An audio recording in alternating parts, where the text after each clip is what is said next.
Я приветствую вас, дорогие друзья, уважаемые гости и подписчики моего канала. Известнейший украинский политолог Вадим Карасев на связи. Вадим Юрьевич, здравствуйте.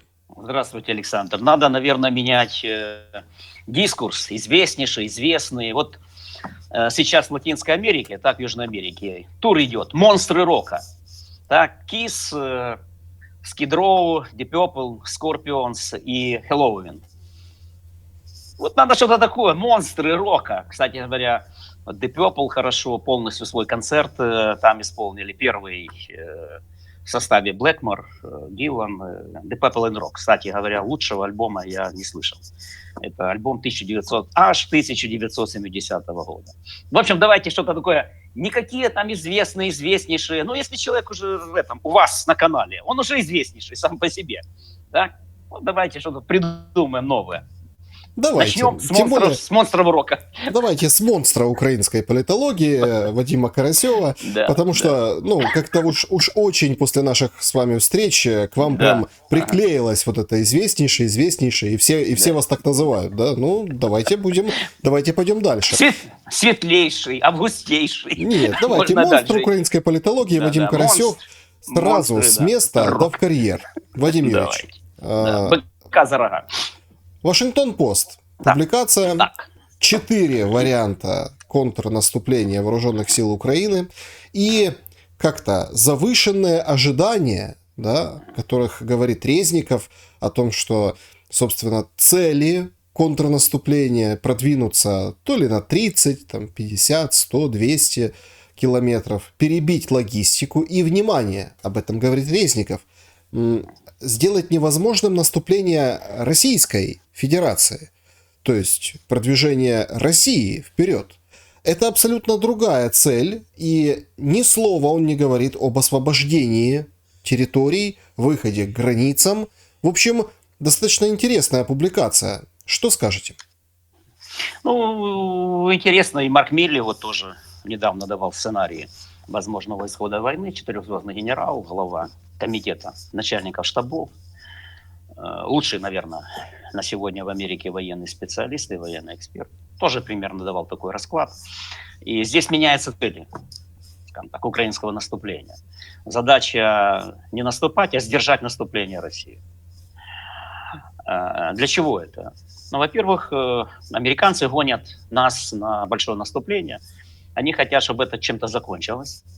И потом уже начинать то, что называется прекращение огня, дипломатические усилия, какие-то миротворческие инициативы и тому подобное. Они хотят закончить эту историю.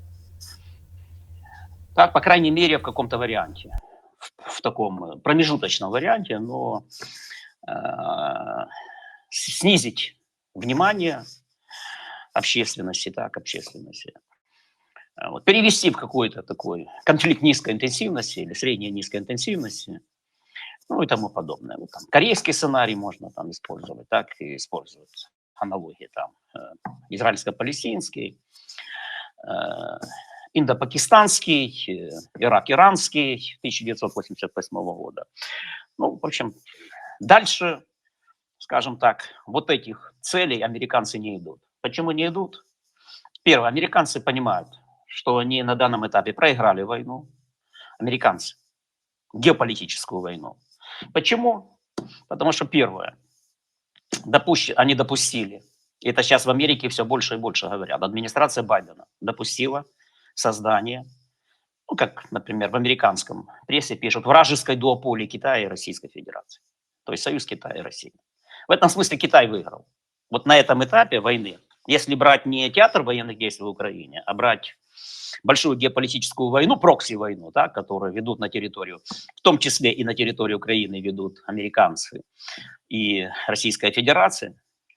Так, Китай где-то в стороне, но мы знаем, на чьей стороне. То Байден эту войну проиграл. Значит, надо эту историю сейчас не раскручивать дальше, не рисковать новым проигрышем. И тем более вторая причина – выборы. Праймериз начнется в начале 2024 года, а до этого надо снять напряженность, перевести это русло дипломатии, ну, как мы уже говорили с вами, затем это выдать как свой, скажем, тоже уже дипломатический, ну, военно-дипломатический успех. Почему? Потому что вот Блинкен недавно заявил, Энтони Блинкен, причем как интересно заявил, что планы России по отношению к Украине потерпели поражение. Внимание, не Россия потерпела поражение в Украине, а планы России завоевать Украину, они потерпели, эти планы потерпели поражение. Ну, в общем, они уже тоже начинают вот, как бы искать правильные формулировки для того, чтобы сохранить лицо, сохранить престиж. Сейчас об этом идет речь. О престиже гегемона, о репутации гегемона, который должен гарантировать своим союзникам, партнерам, клиентам гарантии безопасности и тому подобное и так далее. Вот об этом идет речь, чтобы сохранить престиж. Иначе, конечно, у Байдена будут проблемы с переизбранием, как и у всего, скажем так, глубинного истеблишмента американского, потому что кроме Байдена пока никого нет. Так, Байдена нет, и нет пока, ну, кроме разве что младшего племянника Кеннеди, сына Роберта Кеннеди и племянника Джона Кеннеди, который, в общем-то, работает совсем в русле мирного нарратива, а не такого военного, а даже с дипломатической примесью.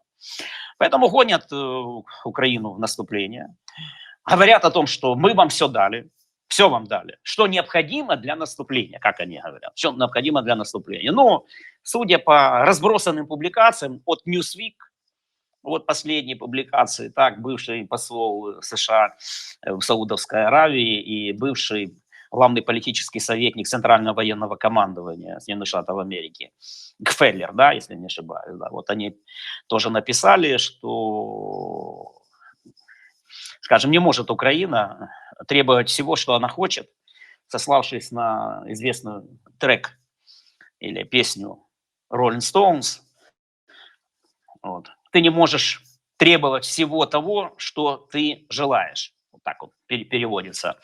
Вот. И заканчивая вот последними публикациями Вашингтон-Пост, интервью очень развернутое в таком журнале, ну, скажем, академическом больше журнале Foreign Affairs, так, Марк Милли, где он написал «Войны будущего», какие глобальные силы остаются, где он нравится нам, не нравится. Вот. Кому-то не понравится, кому-то понравится из ваших подписчиков, кто нас смотрит, что Россия остается глобальной военной державой вместе с Китаем. И главная задача – это не допускать дальнейшего сближения от Китая и России. На что украинское руководство говорит? Мы не хотим рисковать, потому что тоже цели наступления и цели наступления, они завышены и для внутри украинской аудитории, все ждут победы. Мы же помним, сколько было таких пафосных заявлений о том, что уже летом 23-го года на набережной Ялты там то ли кофе, то ли шампанское, то ли еще что-нибудь. Вот будут украинцы уже там попивать. Вот. Но уже скоро лето, так, там, Германа все нет. Вот, так, поэтому это первое. Значит, и второе, ну, наверное, все-таки наступления не будет такого, судя вот, по высказыванию Резникова, такого большого, масштабного в стиле там, Харьковской операции сентября 22 года. Будут какие-то локальные и больше, скажем так, нацеленность на локальный какой-то прорыв и на символическую, скажем так, медийно-событийность, так, военную медийность такая, чтобы она, вот, скажем, не расхолаживала и держала вот это, скажем так, победное настроение или нацеленность на победу. Ну, может быть, Энергодар, может быть, возвратить Запорожскую АЭС, ну, это, скажем так, победа и, ну, военная более-менее реальная, не масштабная, но реальная, а во-вторых, она очень символическая. Вот вернули. Так, и теперь все атомные станции, они, вот, которые были вначале оккупированы Россией, там сначала Чернобыльская, а потом Запорожская, так, вот, они возвращаются в Украину. Тем более, что Запорожская АЭС, она же на американском топливе ядерном, так, на ядерных пылах американских, как мы теперь понимаем. Во-вторых, это наибольшая атомная электростанция в Европе, вообще-то считается. Вот на этом, ну, скажем, и все. А затем, что главное, война переводится в позиционную войну. Россия хочет наступать, но не может, потому что в том числе и задача украинского наступления – это отрезать бить по логистическим хабам, центрам управления российских войск, и тем, чтобы снизить их наступательные возможности. Но для России, я считаю, это сейчас не самое главное. Не собираются они наступать. И не собирались, по большому счету. Вот. А во-вторых, она переводится как бы в такое полузастывшее состояние, без перемирия, без каких-то дипломатических урегулирований. Вот она застывает как бы. Застывает линия фронта. Возможно, где-то там удастся, как сказал Резников, на 30, на 50 километров. Где-то больше, на 100 километров. Как получится уже. И затем как бы ни войны, ни мира получается. Так? Война переводится в позиционное состояние, она продолжается. Россию, кстати, это устраивает. Потому что в позиционной войне выигрывает тот, у кого лучшая промышленная база, у кого больше экономических возможностей, у кого лучший ВПК, и кто, ну скажем так, экономически более устойчив, военно-экономически более устойчив, вот тот и выиграет в такой длительной позиционной войне на истощение. Вот Россия, вот те же, кстати говоря, экс-посол США в Саудовской Аравии и вот главный политический советник военного командования, Центрального военного командования США, они тоже приводят пример, что в таких позиционных войнах выигрывает тот, кто обладает лучшей промышленной, производственной и в целом экономической базой. У кого лучший тыл, у кого больше стратегическая глубина, в том числе подразумевая и экономическое, и военно-экономическое состояние, финансы и так далее. Ну, для, понятно, сегодняшней ситуации для Украины, возможно, это, скажем так, необходимый вариант. Да, он нежелательный, но реалистичный, более реалистичный. Но если переводить войну, как мы хотим сегодня, без там, воли к миру, скажу так, без воли к миру, а продолжая волю к войне, опираясь на волю к войне, то тогда надо учесть, будет ли поддерживать Запад в целом и дальше в таком же объеме с военно-технической и военно-экономической точки зрения. Финансами, бюджетом, так, и так далее, и так далее. Сможет ли и будет ли дальше Запад, Европа и США выполнять роль тыла для Украины, выполнять вот то, что называется промышленной, военно-промышленной и военно-финансовой базой страны. Для войны нужны деньги, нужны танки, нужны орудия новые и так далее. Кстати, говоря, вот в этом о деньгах, да. Вадим Юрьевич, да. Ну, как-то все набросились на фразу Борреля о том, что китайский мирный план – это не план, это набор там каких-то принципов, а вот единственный мирный план – это мирный план Зеленского. Ну, у нас как, бросились на эту фразу и распространили. Но перед этим, в этом же, ну, буквально там на расстоянии там 2-3 предложения, он говорит о том, что без поддержки Европы, прежде всего финансовой, все закончится моментально. Это близко к тексту, передаю я смысл. Да, да. Ну, во-первых, знаете, помните, как профессор Преображенский рекомендовал не читать советские газеты по утрам? Вот не надо по утрам слушать Борреля. Есть более, скажем так, ответственные и более серьезные люди, которые принимают решения, а не просто их озвучивают, как это делает Боррель. Он уже столько наговорил. Этот бывший левак-социалист из Каталонии. Пусть он решает каталонскую проблему. Так, мы же помним, как бы, где сейчас этот, как его, бывший лидер Каталонии, где он прячется. Вот. Это первое. Во-вторых, поддержка Украины Западом, со стороны Запада, она вписана в более, скажем так, широкую, очень сложную военно-моральную или морально-политическую дилемму для Европы, для Соединенных Штатов Америки и для Запада в целом. Это выбор из двух зол. С одной стороны, не допустить поражения Украины, а с другой стороны, не допустить риски прямого столкновения, прямого военного столкновения с Россией и риски третьей ядерной войны. Вот они в этом дилемме вот этой, вот в этих, так сказать, двух, очень в этом узком коридоре и шарахаются сейчас. Знаете, как идти по коридору узкому, к одной стеночке и к другой стеночке. Вот и все. Потому что можно говорить, поддержка будет столько, сколько нужно. Уже, кстати, меньше говорят об этом. Меньше, уже не так говорят. Будем помогать столько, сколько нужно. Уже меняются приоритеты. А во-вторых, все-таки они тоже, если читать, не заявления официальных людей, там, например, с Европейского Союза, которые, в общем-то, не представляют собой ничего, не принимают решения. Принимается решение на более высоком уровне, на уровне Китая, Штатов, России, второго мира, который сейчас называют второй мир, Индия и все остальные с ними, за который идет борьба очень серьезная. Сегодня в мире развернулась между российско-китайской дуополией и, с другой стороны, дуополией, скажем так, США и Европейский Союз. Две дуополии. Но дело в том, что Европейский Союз, ну, скажем так, здесь скорее очень-очень младший партнер Соединенных Штатов Америки. В отличие от России и Китая, здесь такой асимметрии нет. Точно, может быть, она есть, но не такая.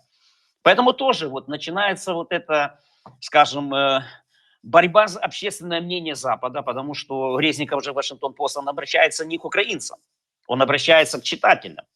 В чем там главный смысл читателя?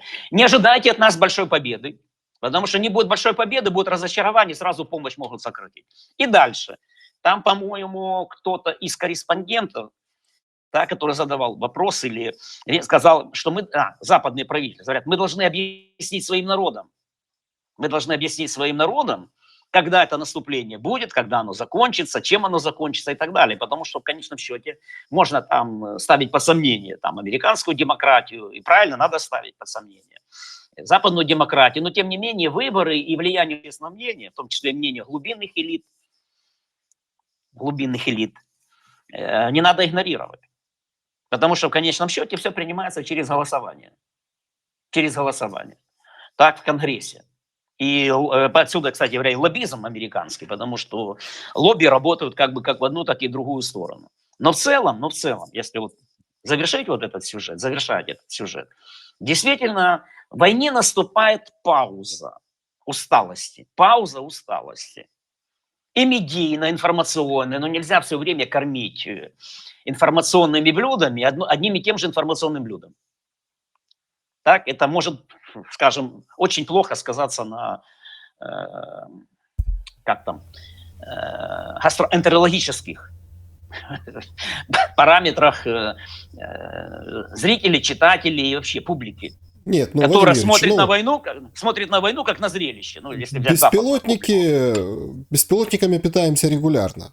Москва... Так вот это же есть суррогат войны. Вот сегодня даже, знаете, вот тоже такая интересная история. Там сообщили россияне о том, что 10 беспилотников атаковали сегодня Крым. Немножко прошло время, их стало уже 22. Ну, хорошо, да. Ну, так что. Во-первых, это все-таки война беспилотниками, это все-таки асимметричное ведение войны. Так? Или там диверсионно-партизанские действия. Так? Даже на чужой территории. Это асимметричные формы войны, которые свидетельствуют о том, что на большую войну нет ресурса. Нет ресурса на большую войну, на большое наступление. Поэтому принимается решение действовать в таком полупартизанском стиле. Так? Партизаны иногда добиваются успеха, как бы во время Второй мировой войны, там, Ковпак, от Путивля до Карпат нам прошли, так, или там УПА. Партизаны, но всегда партизанские войны не выигрывают. Знаете почему? Партизаны войну не выигрывают. Войну выигрывают регулярные войска. Регулярные войска.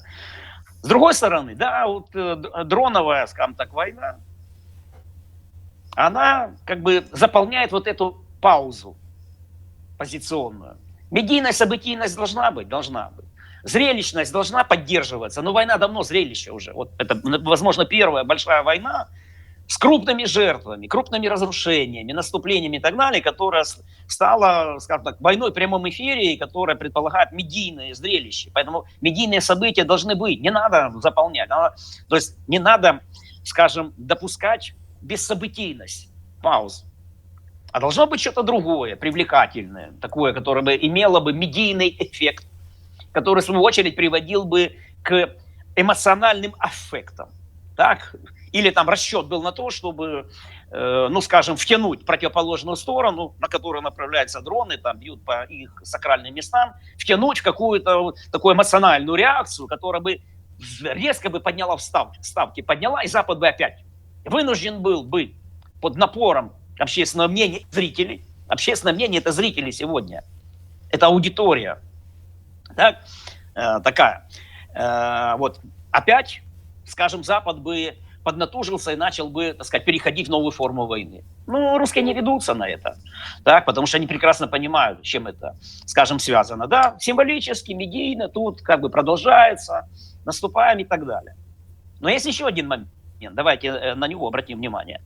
Да, иногда там дроны, война дроновая приносит какие-то результаты. Ну, например, когда хуситы, проиранские группировки в Южном Йемене дронами начали бомбить НПЗ саудовские, так Аравии, Саудовской Аравии, и никакие патриоты не смогли помочь, ну, в какой-то степени это тоже потом уже, скажем, под влиянием там Китая, произошло, скажем так, разрядка этого войны, длительного конфликта, прокси между Ираном и Саудовской Аравией на территории Йемена.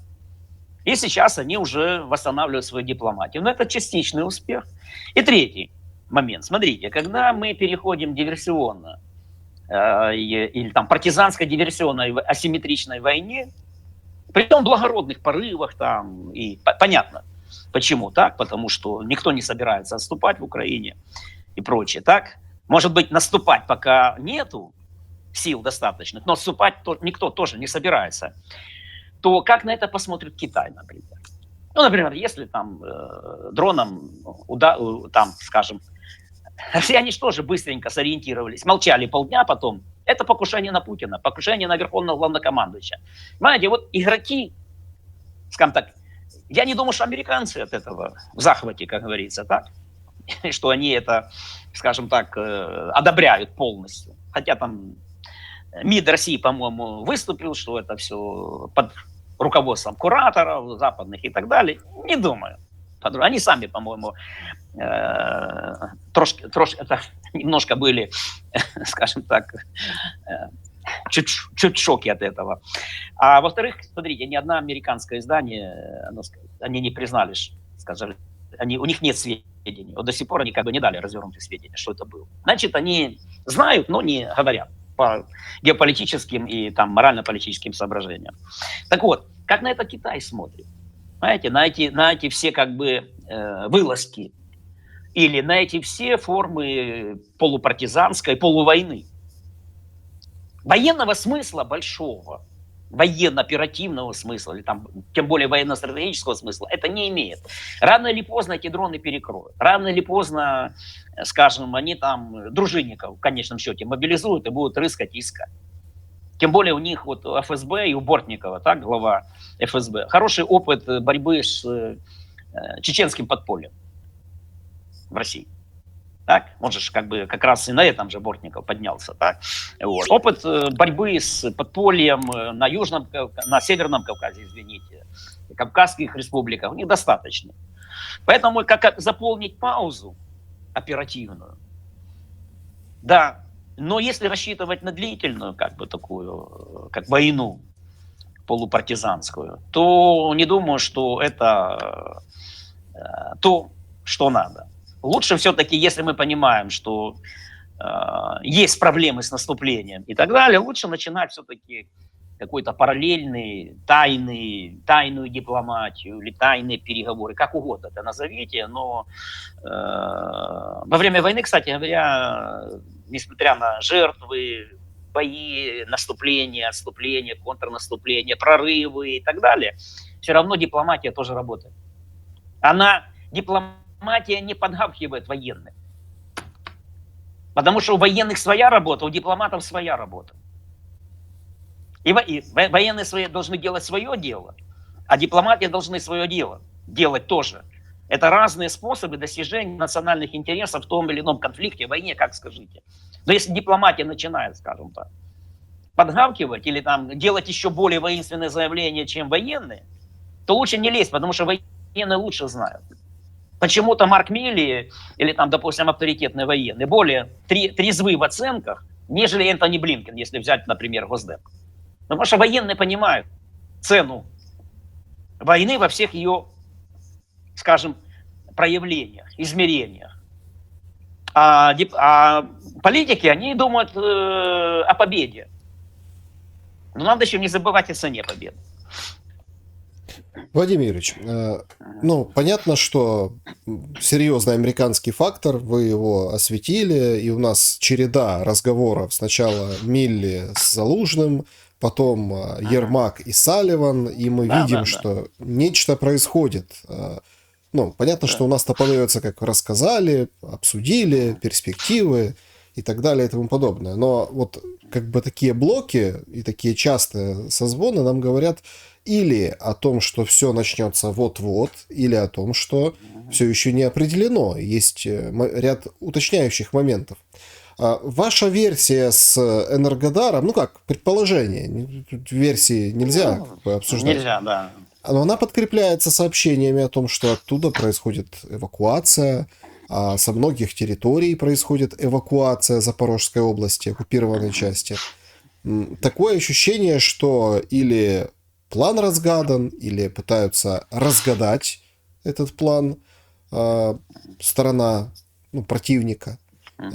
Как вам кажется, вот сейчас вот эта история с там, уровнем воды в Днепре, Каховская ГЭС, вот, ситуация с эвакуацией мирного населения, вот это предвестники большой войны или все-таки тоже какой-то элемент на оттягивание и, скажем так, цементирование ситуации? Нет, это небольшая война, это не на большое наступление, там, это все-таки поиск двух вещей. Первое, где есть слабые места. Во-вторых, какое направление и продвижение украинских войск принесет больше символизма победы и, конечно же, прагматических вещей. Ну, атомная станция, она символика, и в то же время это энергетика. Это два. И в-третьих, что лучше обеспечить хоть какие-то приемлемые военные условия для дипломатии. Ну вот смотрите, Фукуяма вдруг проявился. Читаю его последнее высказывание. Я помню, в марте 22 года он срывал Стамбульскую сделку. Он срывал стамбульские переговоры. И он говорил, что война должна быть, Украина должна победить Россию на поле боя. И, кстати, это был референс, смотрите, весной 22 года. Украина должна победить Россию на поле боя. К концу 22 и начала 23 года уже другое звучит. Украина не должна проиграть России. Уже не должна проиграть России. И вот что Фукуяма тогда говорил, что никаких должна победить, освободить и так далее. Ну, нас же как бы читает вот это еще все, понимаете. Может, конец истории я читал еще в 89 году. В «Вопросах философии». Был журнал такой. И там впервые была... Ну, сейчас, может, он и есть, я не знаю, но тогда был хороший журнал. Так, такой. Вот. И, по-моему, политика, экономика, политика, идеология журнал был вот, печатан в 89-м году. Вот. Так. Ну, начитался в свое время Кожева, которого настоящая фамилия Кожевников был, так, русский эмигрант во Франции. Проводил семинары по Гегелю. У Гегеля же конец, скажем так, истории. Абсолютный дух, победа абсолютного духа, это с точки зрения, скажем так, исторического или историовского знания. Хотел уже сказать исторический материализм, но тут меня неправильно поймут. Поэтому я сказал историосовская. Это как раз завершение абсолютного духа. Вот как раз Гегель это видел в французской революции и проекте интегрированной Европы Наполеона. Ведь наполеоновский-то проект был в чем? Чего он пошел на Россию? Создать единую Европу. И вот этим история завершается. Вот это так называемый абсолютный дух на белом коне. Как-то. Вот. Тем более, что Гегель сам наблюдал Наполеона, когда Наполеон проходил по Германии. Так? Он видел его вживую. Так? Так вот, это ж Фукуяма вот это, взял вот это, так сказать, примитивизировал. Получил хайп, конечно, на этом, потому что оно прозвучало тогда хорошо, что все, конец истории, Советский Союз пал, победила демократия и так далее, и так далее. Вот он в 22 году сказал, что надо дальше идти, Украина должна победить Россию. А сейчас он говорит, что? К чему это веду? Что лучшим был условием для того, чтобы сесть за стол переговоров, было бы освобождение Украины, Херсонской и Запорожской областей. И тогда можно садиться за стол переговоров, потому что Крым освободить нереально, нереалистично. А Донбасс, я так понимаю, пусть русские забирают себе. Вот такой ченч. Крым, Донбасс в обмен на освобождение или возвращение в Украину Херсонской и Запорожской области. И тогда вот это может привести к дипломатическому перемирию. Так, или к дипломатическим переговорам. Так что вот эти изготовления, с одной стороны, с другой стороны, эвакуируют там. Но Энергодар там как эвакуируют, насколько я знаю, больницы и технику медицинскую, больных тоже им рекомендуют. Так, что касается плотины, то, по-моему, по плотине там россияне сбросили воду, потому что они опасались, что вода может залить минные эти поля, минные заграждения, и тогда как бы вся эта минная оборона, которая заминирована территория, так, она не выполнит свои задачи по сдерживанию украинского наступления. Но этот вопрос они решили.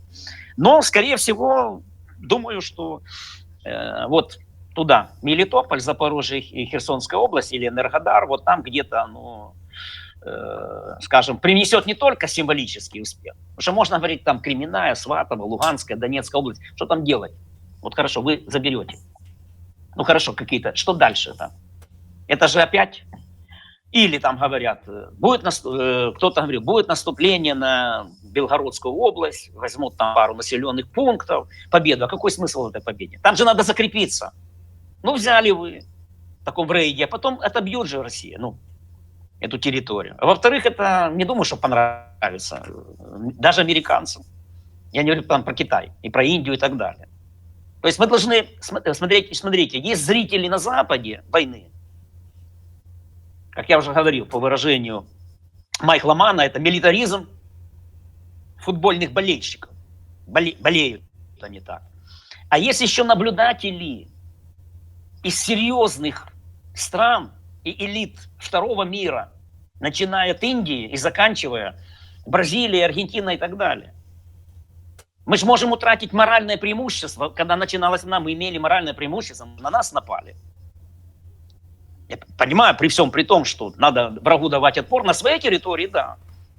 Но когда вы начинаете все-таки на той территории, которая, скажем так, российской, так, Российской Федерации, учите, что есть те страны, позиция которых для нас тоже важна.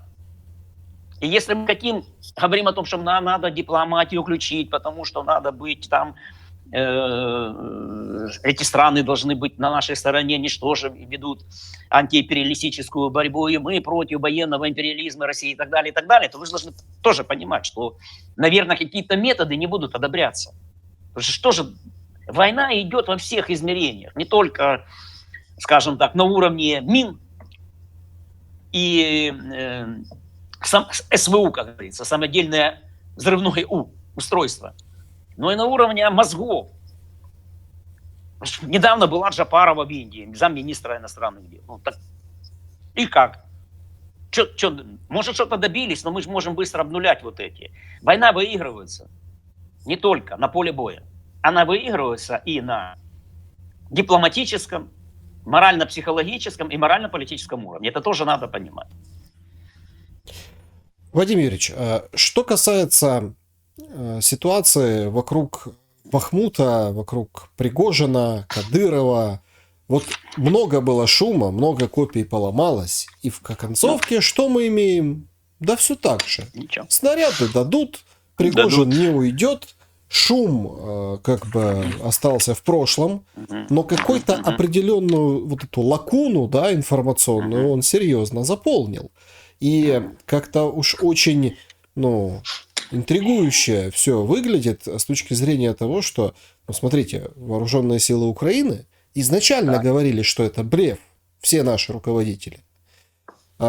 Тяжело в Бахмуте сейчас. Я так понимаю, что это просто спецоперация по завершению вот этого сценария Бахмут до 9 мая, как подарок Путину. Не знаю. 9 мая через 2 дня. Там, ну, да. Ну, может быть. Но это же не важно. Там уже осталось. Вот. Поэтому если 9 месяцев ведет штурм, то это значит, ну хорошо, что это решит по большому счету. Для нас, для Украины, это символ упорства, сопротивления. Что мы готовы дальше, значит, помогите нам дальше. Не сливайте. Не гоните на неподготовленное наступление и так далее. Вот. Но тоже, знаете, я не хочу, то есть снаряды, это военная тема. Сколько там осталось, не осталось. Урок тут другой. С моей точки зрения, с политической точки зрения. Это то, как в России пытаются сейчас подняться так называемые варлорды. Ну, полевые командиры по-другому, да, которые делают карьеру политическую. На войне же многие делают, это же лифт. Война – это лифт для многих. Карьерный, социальный лифт. Для кого-то вниз, для кого-то вверх. И вот попытка, вот, скажем, получить политическую субъектность, военно-политическую субъектность в данном случае. Это первое. И все получается. Но есть второй момент. Это сдерживает, это активность Пригожина не в том смысле, что это специально кто-то делает, но она выгодна Путину. Потому что воюют между... Ну, точнее как, не воюют между собой, а там спорят, конфликтуют между собой регулярная армия и частная военная компания. Что сдерживает регулярные вооруженные силы и командование, каких-то политических амбиций? Так? Не случайно же там как бы Шойгу, Пригожин, там еще и Герасимов, все как бы военное руководство, вот оно держит на одном уровне. Знаете, в чем дело? Очень важно, чтобы втянуть в конфликт на свой уровень людей более высокого уровня, чтобы они как бы снизили свой статус до выяснения отношений. Вот, ну, так часто на выборах делается, между прочим. Часто многие себя регистрируют в качестве кандидата в президенты для того, чтобы, ого, я сам с этим, и там в прямом эфире с ним был, и потоптался на нем, покритиковал его, поднять себя до статуса какого-то серьезного игрока. Ну вот Пригожин это делал, он поднял себя до статуса серьезного игрока, медийного, медийно-политического, так, тем более в условиях войны, агрессии. И война же это всегда неопределенность, это всегда туман, это всегда неясность. И вот важно всегда, чтобы звучал какой-то убедительный голос, да, который бы привлекал к себе.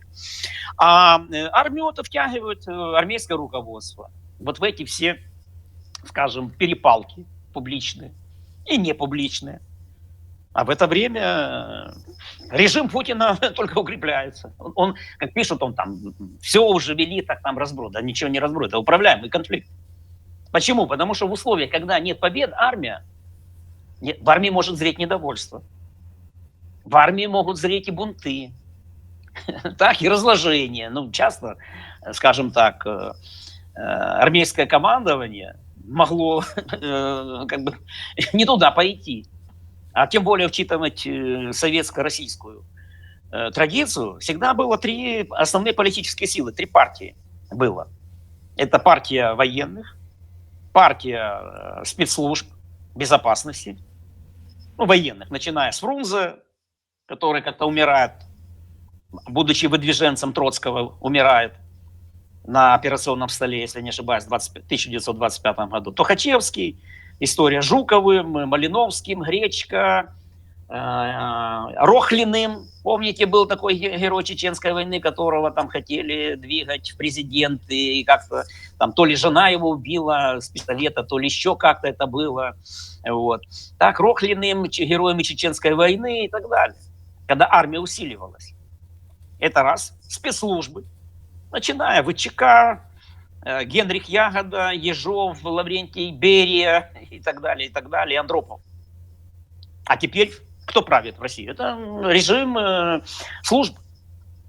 Это часто страны есть, где глубинная элита, deep state, это военные. Вот Турцию возьмите. До Эрдогана это в основном было правление военных. Главные люди были не избранные президенты и премьеры, а начальник генштаба турецкой армии был фактическим правителем Турции и продолжателем дела Кемаля Ататюрка, который тоже был военным. Кстати, не чистым турком. Он не этнический не турк. Да? Еврейская кровь.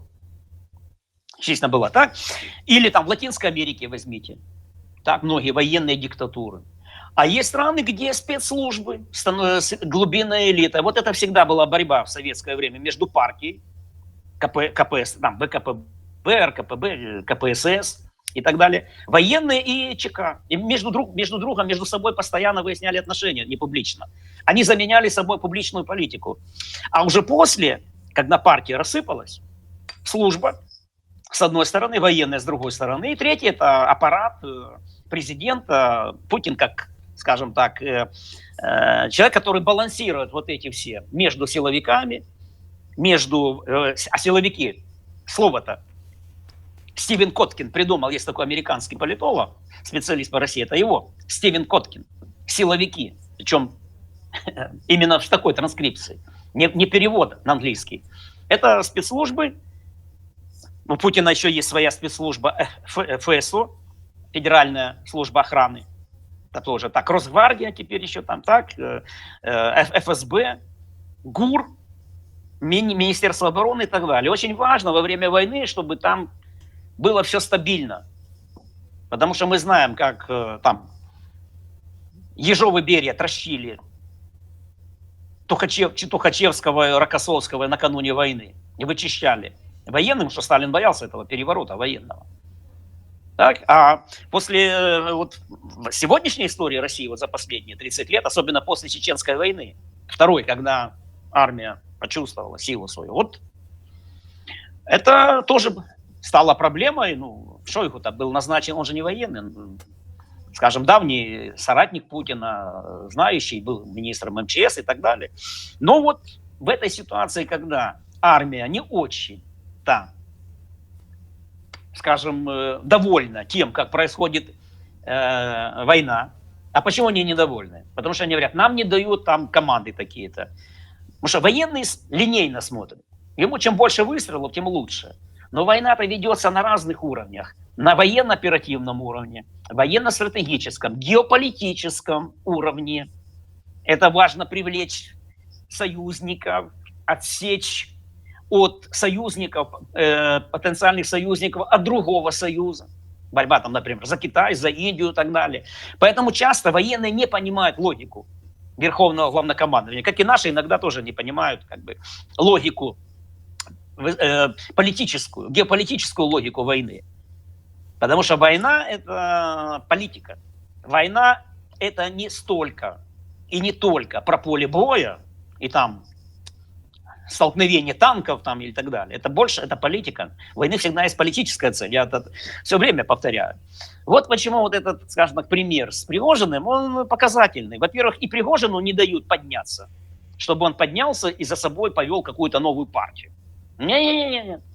Это не входит в планы Путина. Режим должен быть сохранен. Без того, чтобы поднялись, или если кто-то поднимается, новый политический субъект, это должно быть под контролем там, администрации, это все должно быть управляемым и так далее. Это логика управляемого авторитаризма или там, автократии, как угодно можно назвать, но управляемый. И там главное не потерять контроль. Поэтому ему не дают подняться, ну и военным тоже не дают подняться. Потому что часто после войны военные получали политическую субъектность. И неважно, была это победа или поражение. Поражение тоже военных толкало в политику, потому что реваншизм, так, реванш. Только одни сплошные военные и полувоенные диктатуры, авторитаризмы и так далее. Да? Вот, если взять континентальную Европу. Победа тоже военных поднимала, потому что они же маршалы победы. Жуков, например. Маршал победы. А как может быть маршал победы, если есть генералиссимус победы? Ну и так далее. Так что снаряды снарядами. Я смотрю не на то, что снаряды, а кто и как проявляет свою медийную активность и что, кто с этого хочет получить. Как только Пригожин начал уже переходить какой-то барьер своей медийной, публичной активности, тут ему сразу Рамзан Кадыров рассказал все. Своему другу посоветовал другу помолчать. Ну, а снаряды дали. Да, снаряды дали, никого не увели. В общем, поживем, посмотрим. Но как бы тут... Ну, тоже паузу заполнили паузу, тоже как бы. Да, как песня Арлекина, да? Трудно быть смешным для всех. Всех, да? Ну, тоже пауза заполняется, потому что когда на фронте без перемен, то, понятно, должна быть какая-то медийная движуха, чего не было в Первую мировую войну. Что, ну, пока там газеты напишут и тому подобное. Хотя тоже много чего было. Вот, медийной такой публичной работы в тылу по поводу войны. А сейчас, так, тем более, ради бога, технические средства позволяют работать публичным политикам во время войны или варлордам вот этим, так, вот этим полевым командирам 24/7. Да. Друзья, пожалуйста, подпишитесь на Вадима Карасева. Он отмечен как пользователь YouTube. Переходите и следите за новыми выпусками, прямыми эфирами. Очень интересно.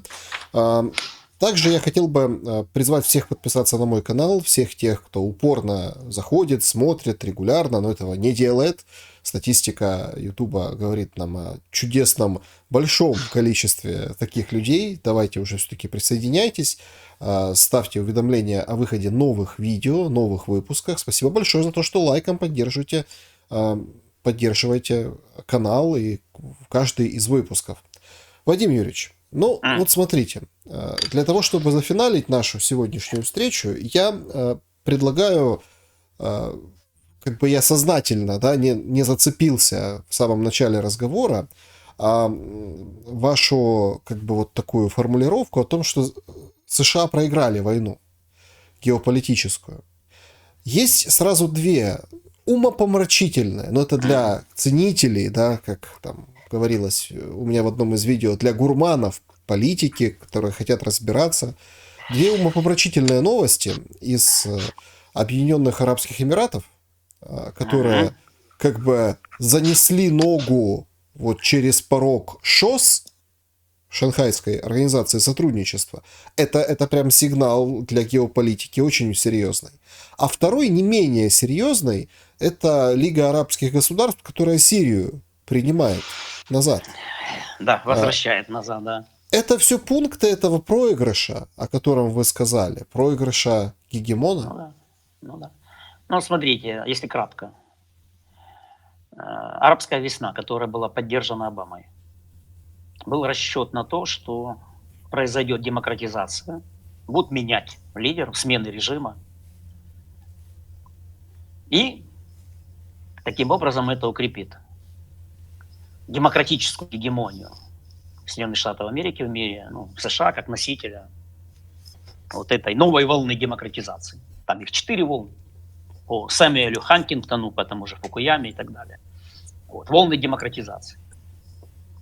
Как было в 70-е годы в Европе, когда падали диктатуры Португалии Салазара, так, и революция Гвоздик, так называемая, была. Испания, Греция, там режим черных полковников, который был. Потом Восточная Европа, Центрально-Восточная Европа, распад Советского Союза, ну вот демократизация. Ну, на Арабском Востоке какие там режимы? Там же авторитарные или монархии, так, либо военные правят, военные режимы. Ну, кроме Израиля, которая такая специфическая, секьюритарная демократия, как говорят. Так, демократия безопасности. То есть все-таки на первом плане безопасность. Вот. И как они смотрят на это? Что Америка способствует способствовало созданию условий для смены режима. Не автократии, не монархии или еще как-нибудь. А вот Путин защитил Башара Асада. И все. И уже выходит из изоляции Башар Асад. Его опять, он был с визитом в Саудовской Аравии. Тем более надо учитывать, там проиранские силы наземную-то войну в Сирии против сирийской оппозиции вел корпус стражи исламской революции. А Россия только ВКС, воздушно-космические силы. Так. Вот, иранские. Это значит, что вот вам пример. Американцы не против нас тут сносить. Ну, как было Хосни Мубарак, так, который примерно 35 лет, я сейчас могу там, может, год туда-сюда, неправильно сказать, был вполне, скажем так, союзником, ну, умеренным союзником США. Хотя у него хорошие отношения были и с Путиным, но тем не менее быстро его слили. Ради кого? Ради того, что пришли братья-мусульмане к власти. Так, как его, сейчас не могу вспомнить, лидер. Но опять же вернулись военные там, так, и фельдмаршал Сиси, Аль-Сиси, да. Вот, так, и вот это показатель. А главное, что Иран и Саудовская Аравия, две ключевые страны персидско-арабского. Потому что всегда персы и арабы спорили между собой по Корану, по Мохаммеду, так, поэтому шииты, сунниты. Тут этническая составляющая, но еще и религиозная. А вот теперь с помощью того же Китая, с помощью той же России, ну, как бы Ближний Восток начинает как бы создавать совсем другую картину, начинают договариваться между собой. Говорят, так нам без Америки еще и лучше. Как только Америка появляется, мы тут как бы начинаем воевать. А теперь мы с помощью Китая и России начинаем мириться. Это очень сильный сигнал. И, конечно же, очень негативный сигнал для американских позиций в этом регионе и вообще в целом. Потому что без их участия возвращают в Лигу арабских государств Асада, которого они считают там террористом, персоной нон-грата и так далее, и так далее. И не смогли его убрать, а вот Россия, Иран, а потом Китай, ну, Китай тут как бы в стороне, но тем не менее, так, они защитили. Это показатель, понимаете. И когда вы сказали, что США проиграли войну геополитическую, ну, Байден пока все-таки проиграл. Он проиграл геополитическую войну в каком смысле? Что он допустил сближение России и Китая. Это говорят американцы. Все понимают, что это может иметь долговременные последствия для американской гегемонии. Понятно, что сегодня, ну, пересматривают многие позиции, вот какой будет мир. Там, ну, кто-то говорит, ну, там, многополярным и так далее, но вот тот же Милли, ряд других людей с академической среды, ведущих экспертов, ну, говорят о том, что там будет 5 глобальных сил,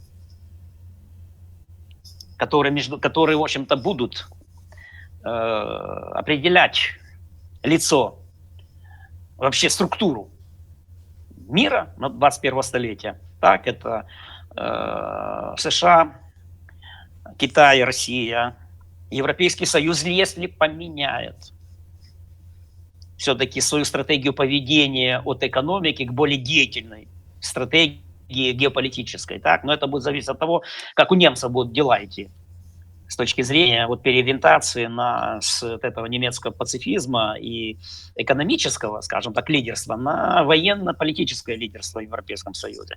Ну и Индия, пятая. Все остальное, второй мир, и вот между ними, вот этими пятеркой, так, или первым ярусом, будет борьба идти за то, чтобы привлекать в качестве союзников страны второго мира. Ну, это вот Бразилия, Аргентина, там, Южная Африка и так далее. Кстати, вот вы по ШОС говорили, а в БРИКС тоже стоят в очередь, да, хотят вступления в БРИКС. Это не говорит о том, что Америка там все. Но она уже как единоличным гегемоном она уже не может быть. Все, Ближний Восток показал.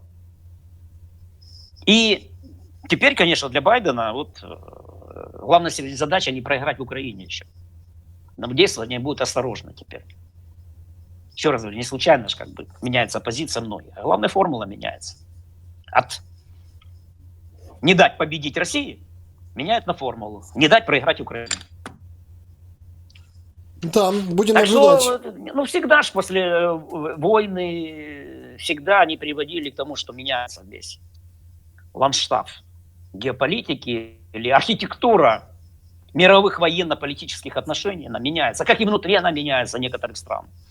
Ну, а тем более, если Америка зайдет сейчас в избирательную кампанию, и опять Байден и опять Трамп, что-то, я думаю, они глубинное государство не допустит Байдена и Трампа. Не случайно вот эти все попытка расследований коррупционности уже Байдена, не сына, не Хантера, а Джо, вот последняя, которая подготовлена комитетом по надзору Конгресса США, думаю, что будут делать все, чтобы не было вот этой пары. Но тут еще один момент, конечно, потому что вот если будет, ну, как говорят сами американцы, что это не выборы Байдена, это выборы Камалы Харрис, потому что нет уверенности в том, что Байден будет президентом второй срок, и когда ему будет 86 лет, вдруг что-то с ним случится. Так что тогда Камала Харрис будет президентом Америки. А многие не хотят этого. Многие не хотят этого. Ну, в общем, в Украине война все-таки финализируется, так, она подходит к своему финалу. Затухает, там, засыпает, там, в разных дремлющих, может быть, состояниях, какие-то дипломатические начнутся там движения и русле, скажем, такой тихой, негромкой, или тайной даже дипломатии и тому подобное. Ну, а в мире все только начнет бушевать. Не с точки зрения вот военной, скажем так, военных столкновений, а бушевать в смысле вот этого перераспределения, передела глобальных сил в мире. И вот что-то на этом и получится, где-то, я думаю, лет через 10 как раз что-то и получится. Мы увидим уже более рельефный контур мира. Хотя мы помним, что председатель Си обещал нам 100 лет очень важных перемен. Ну, дай бог всем дожить. Да, и прожить да, еще 100 лет. До Всем этого желаю возраста, прожить. да. Да. Спасибо вам большое за ваше время, Да. Владимир Ильич, ваши Да, мысли. спасибо. Да, пока. Друзья, благодарю всех за то, что посмотрели это видео. Берегите себя и друг друга. Увидимся.